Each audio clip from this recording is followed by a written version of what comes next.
Replace அப்படின்ற formula தான் பார்க்க போகிறோம். ரீப்ளேஸ் அப்படின்ற ஃபார்முலா டெக்ஸ்ட்டில் எந்த லெட்டரை இல்லை எந்த வேர்டை நீங்கள் சேஞ்ச் பண்ணணுன்னாலும் ரீப்ளேஸ் பண்ணிக்கலாம்.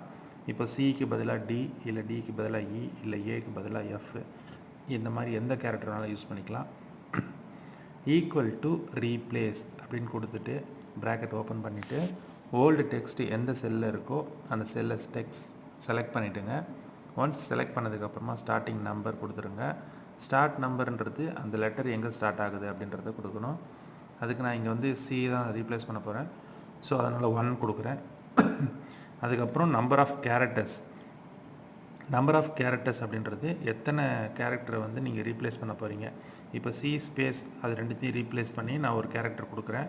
ஸோ அதனால் 2ன்னு சொல்லி கொடுத்துட்டு நியூ டெக்ஸ்ட்டுக்கு நான் என்ன டின்னு கொடுத்துட்டு டபுள் கோட்ஸில் கொடுக்குறேன் டெக்ஸ்ட்டுன்றதுனால. ஸோ க்ளோஸ் பண்ணி என்டர் கொடுத்தா